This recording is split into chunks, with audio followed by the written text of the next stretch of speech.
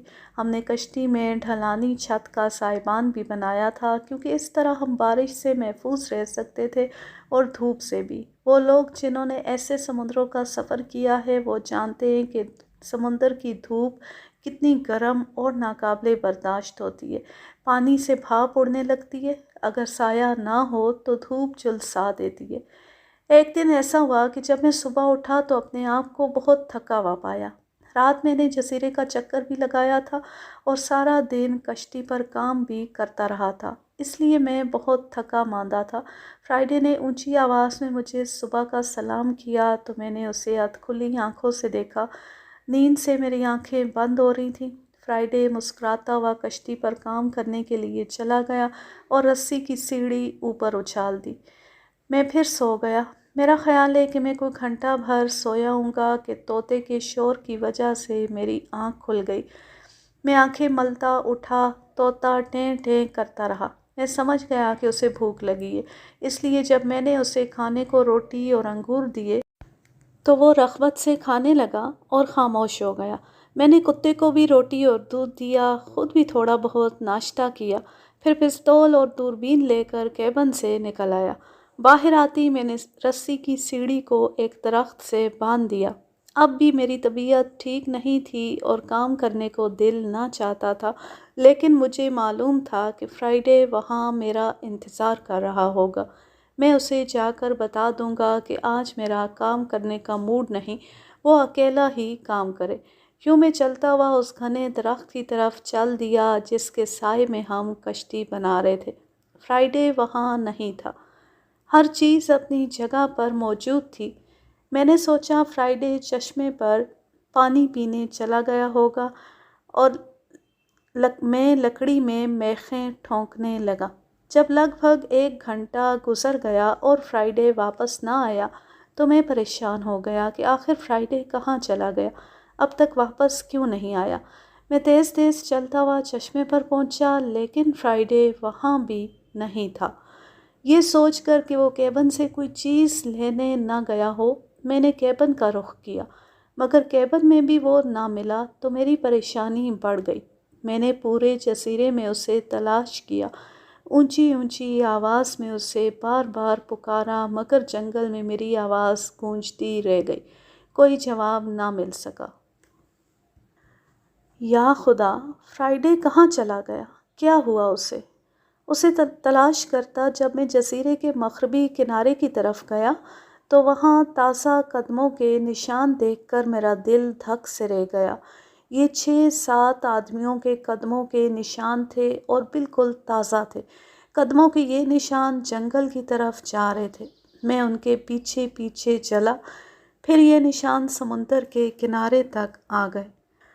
اور پھر ایک خیال آیا اور میں کانپ کر رہ گیا، کہیں فرائیڈے کو آدم خور اغوا کر کے تو نہیں لے گئے۔ قدموں کے نشانات نے میرے شبے کو یقین میں بدل دیا۔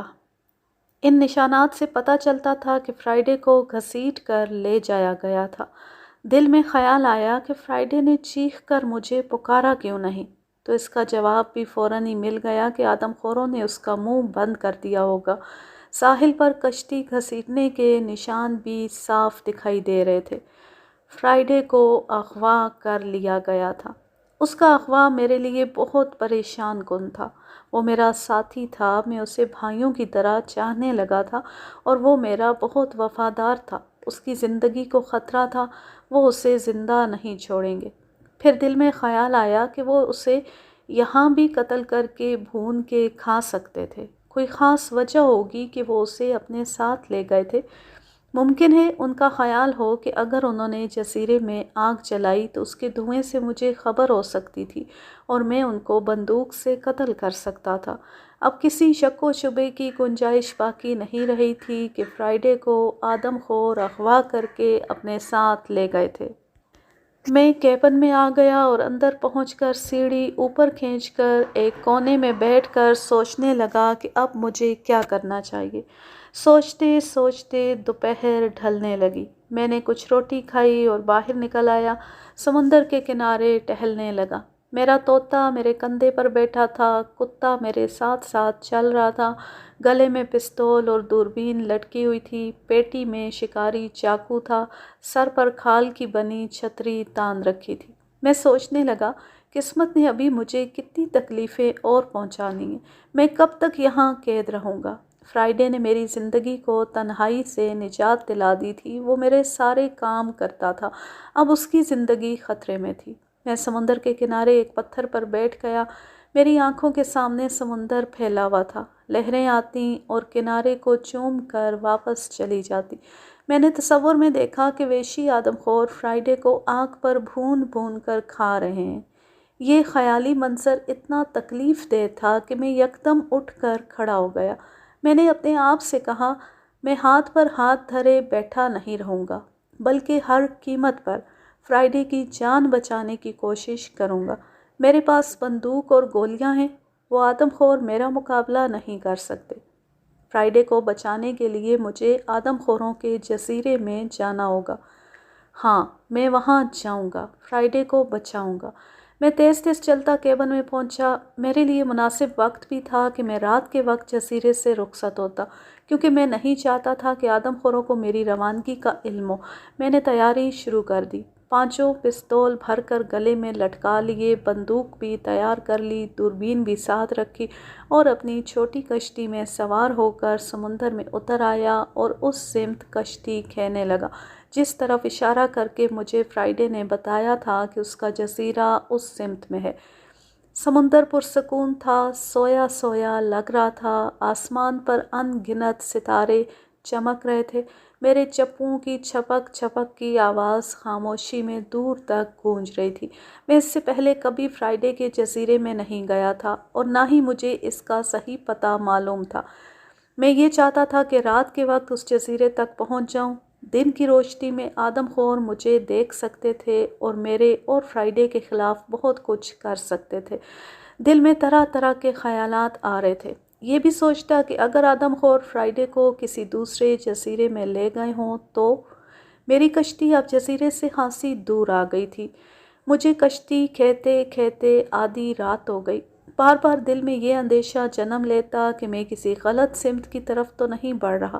میری کشتی چھوٹی اور کمزور تھی اور میں اسے کھلے سمندر میں لے کر نہیں جا سکتا تھا، اس طرح تو میں خود اپنی موت کو دعوت دیتا۔ یہ کشتی تو بس 30-40 میلوں کے درمیانی پرسکون سمندر میں سفر کر سکتی تھی۔ کھلے سمندر میں اس کے لیے اونچی اور طاقتور لہروں کا مقابلہ کرنا ممکن نہ تھا۔ یہی وجہ تھی کہ بار بار میں چونکتا دیکھتا کہ کہیں کشتی کھلے سمندر کی طرف نہ بڑھ رہی ہو، کیونکہ اس میں میری موت تھی۔ اچانک میری نظر مشرق کی طرف پڑی، دور مجھے روشنی نظر آئی۔ اس کا مطلب تھا کہ ادھر کوئی جزیرہ ہے جس میں کسی جگہ آگ جل رہی ہے۔ میں سوچنے لگا، ممکن ہے یہی جزیرہ فرائیڈے کا جزیرہ ہو۔ میں غور سے اس روشنی کو دیکھتا رہا۔ بہرحال کشتی اس طرف جا رہی تھی اور روشنی قریب آ رہی تھی۔ اس کے ساتھ ساتھ گھنے درخت بھی نظر آنے لگے جو کسی جزیرے کے ساحل پر ہی ہو سکتے تھے۔ اب کشتی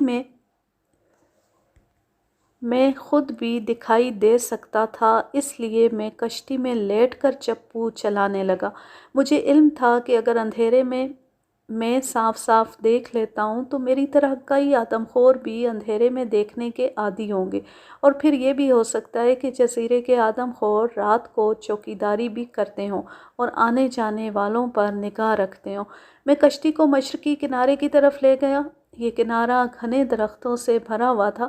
مجھے اب یقین ہو گیا تھا کہ یہ ایک آباد جزیرہ ہے۔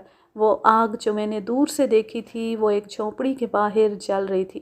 میرے لیے یہ اندازہ لگانا مشکل نہ رہا کہ یہ جھونپڑی دراصل نگرانی کی چوکی تھی۔ کوئی نہ کوئی شخص وہاں ضرور پہرا دے رہا ہوگا۔ کشتی کو کنارے پر کھینچ کر میں اسے خاموشی سے کھینچتا ایک چٹان کی کھو میں لے گیا جہاں سمندری بیلیں اگی ہوئی تھیں۔ دونوں ہاتھوں میں پستول تھامے دبے پاؤں میں اس جھونپڑی کی طرف بڑھا۔ میرا پہلا کام یہ تھا کہ مجھے یہ معلوم کرنا تھا کہ کیا میں اسی جزیرے میں آیا ہوں جو فرائیڈے کا جزیرہ ہے اور جہاں میرے خیال کے مطابق اسے اغوا کر کے لایا گیا ہوگا۔ ایک اطمینان بھی مجھے حاصل تھا کہ اگر یہ جزیرہ فرائیڈے کا ہی جزیرہ نکلا تو پھر ان لوگوں کی زبان نہ صرف میں سمجھ سکتا ہوں بلکہ خود بھی ان کی زبان آسانی سے بول سکتا ہوں۔ یہ ایک خوبصورت اور پراسرار منظر تھا۔ رات گہری تھی، آسمان پر ستارے چمک رہے تھے، ان کی روشنی دھیمی دھیمی تھی۔ سمندر پرسکون تھا۔ میں کنارے کے درختوں کے نیچے جھک کر آگے بڑھ رہا تھا اور پھر میں اس جھونپڑی کے عقب میں اس کے بہت قریب آ گیا۔ آگ کا چھوٹا سا الاؤ جل رہا تھا۔ ایک ننگا آدم خور گھٹنوں میں سر دیے اونگ رہا تھا۔ ایک ویران سنسان جزیرے میں برسا برس اکیلے رہنے کی وجہ سے میں بے آواز چلنے میں پوری مہارت حاصل کر چکا تھا، اس لیے بے آواز چلتا ہوا جھونپڑی کے عقب میں گیا۔ میں دیکھنا چاہتا تھا کہ کیا کوئی جھونپڑی کے اندر بھی ہے یا جھونپڑی خالی ہے۔ جھونپڑی کی گھاس کی بنی دیوار کے ساتھ کھڑے ہو کر میں نے تھوڑی سی گھاس ایک طرف کر کے دیکھا۔ اندر تاریکی تھی۔ تاریکی میں دیکھنے والی میری آنکھوں نے جلدی دیکھ لیا کہ جھونپڑی میں پانی کے ایک گھڑے کے سوا کچھ بھی نہیں تھا۔ مجھے بے حد خوشی ہوئی کیونکہ باہر آگ کے الاؤ کے پاس اونگنے والا آدم خور اکیلا ہی پہرا دے رہا تھا۔ اس اکیلے آدم خور کو قابو کرنا میرے لیے مشکل نہ تھا۔ اس وقت میں پستول چلانے کے حق میں نہیں تھا کیونکہ پستول کے دھماکے کے نتیجے میں بہت سے آدم خور مقابلے میں آ سکتے تھے۔ میں زمین پر منہ کے بل لیٹ کر سمندری کیڑے کی طرح رینگتا ہوا آدم خور کی طرف بڑھنے لگا۔ پستول میرے گلے میں لٹکا ہوا تھا، دونوں ہاتھوں میں بکری کی کھال کی بنی رسی پکڑی ہوئی تھی۔ وحشی آدم خور گہری نیند سو رہا تھا، اسے کچھ خبر نہ ہوئی، حالانکہ میں جانتا تھا کہ یہ جنگلی معمولی سی آہٹ پر چوکنے ہو جاتے ہیں۔ میں نے تیزی سے وہ رسی اس کے گلے میں ڈالی، اسے اتنا مروڑا کہ جنگلی آدم خور کی آنکھیں باہر نکل آئیں۔ اس نے بے حد وحشت سے میری طرف دیکھا۔ میں اسے گھسیٹتا ہوا جھونپڑی کے اندر لے گیا۔ اس کا گلا رسی سے اس حد تک دبا رکھا تھا کہ اس کے حلق سے آواز نہیں نکل سکتی تھی۔ جھونپڑی کے اندر جا کر میں نے رسی کی گرفت معمولی سی ڈھیلی کی اور اس کے کان کے قریب اپنا منہ لے جا کر کہا، آج تم ساتھ والے جزیرے سے ایک لڑکے کو اغوا کر کے لائے ہو؟ اس نے سر ہلا کر ہاں میں جواب دیا، اور اس سے پہلے کہ وہ چیخنے کی کوشش کرتا میں نے رسی کس کر پستول اس کی کن پٹی پر رکھتے ہوئے کہا، یہ وہ چیز ہے جو آگ اگلتی ہے، دھماکہ ہوتا ہے اور انسان تڑپ تڑپ کر مر جاتا ہے۔ اگر تم زندہ رہنا چاہتے ہو تو خاموش بیٹھے رہو۔ ادھر دیکھو، میرے پاس ایسے کتنی ہی پستول ہیں، میں تمہیں اور تمہارے سب ساتھیوں کو آسانی سے ہلاک کر سکتا ہوں۔ مجھے بتاؤ وہ لڑکا کہاں ہے؟ کہیں تمہارے ساتھیوں نے اسے بھون کر تو نہیں کھا لیا؟ اس نے نفی میں سر ہلا کر جواب دیا، نہیں۔ میرے بدترین اندیشے غلط ثابت ہوئے تو میں بہت خوش ہوا۔ فرائیڈے ابھی زندہ تھا، اسے بچایا جا سکتا تھا۔ مجھے بتاؤ وہ کس جھونپڑی میں قید ہے، کہاں ہے؟ جنگلی پہرے دار اب خوفزدہ ہو چکا تھا، وہ اپنی جان بچانا چاہتا تھا، اس لیے اس نے مجھے بتا دیا کہ فرائیڈے کو جنگل کے اندر سردار کی بڑی جھونپڑی کے پیچھے ایک اور جھونپڑی میں قید کر کے رکھا گیا، جہاں ہر وقت 2 آدم خور پہرا دیتے ہیں اور ان کے پاس چھرے اور تیر کمان ہیں۔ میرے پوچھنے پر اس نے بتایا کہ فرائیڈے کو ابھی تک اس لیے قتل نہیں کیا گیا کہ کچھ دنوں کے بعد کسی دیوتا کا تہوار ہے اور سردار اس تہوار کے دن فرائیڈے کا خون اور گوشت دیوتا کے حضور بطور نذرانہ پیش کرنا چاہتا ہے۔ اس خبر سے میرے اطمینان میں مزید اضافہ ہوا۔ اب میرے پاس اتنا وقت تھا کہ میں فرائیڈے کو آزاد کرانے کی کوشش کر سکوں، لیکن اس سے پہلے مجھے اس پہرے دار آدم خور کو ٹھکانے لگانا تھا، کیونکہ بچ جانے کی صورت میں یہ اپنے سردار اور قبیلے کو میرے بارے میں بتا سکتا تھا۔ میں نے اس سے پوچھا، تم اب تک کتنے انسانوں کو ہلاک کر کے ان کا گوشت کھا چکے ہو؟ اس نے اشاروں میں جواب دیا، میں 12 انسانوں کا گوشت کھا چکا ہوں۔ میرے لیے اس آدم خور کو قتل کرنے کا معقول سبب موجود تھا۔ میں نے اس کے سر پر بڑے زور سے پستول کا دستہ مارا، وہ بے ہوش ہو گیا۔ اسے گھسیٹ کر میں سمندر کے کنارے لے آیا، پھر ایک اونچی چٹان پر چڑھ کر اسے دھکیل کر گہرے سمندر میں کھاڑی میں گرا دیا۔ وہ بچ نہیں سکتا تھا۔ آج کے لیے بس اتنا ہی۔ اب میں لیتی ہوں آپ سے اجازت۔ جہاں رہیں خوش رہیں، شاد و آباد رہیں، ہنستے مسکراتے رہیں، اور اگر یہ کہانی یا میرا انداز پسند آئے تو اس چینل کو سبسکرائب ضرور کر لیں اور بیل آئیکن کو ضرور پریس کریں تاکہ آنے والی ہر نیو ویڈیو کی نوٹیفیکیشن آپ کو بر وقت ملتی رہے۔ ویڈیو کو لائک کیجیے، زیادہ سے زیادہ شیئر کیجیے اور اچھا سا کمنٹ کیجیے۔ اللہ حافظ، اللہ نگہبان۔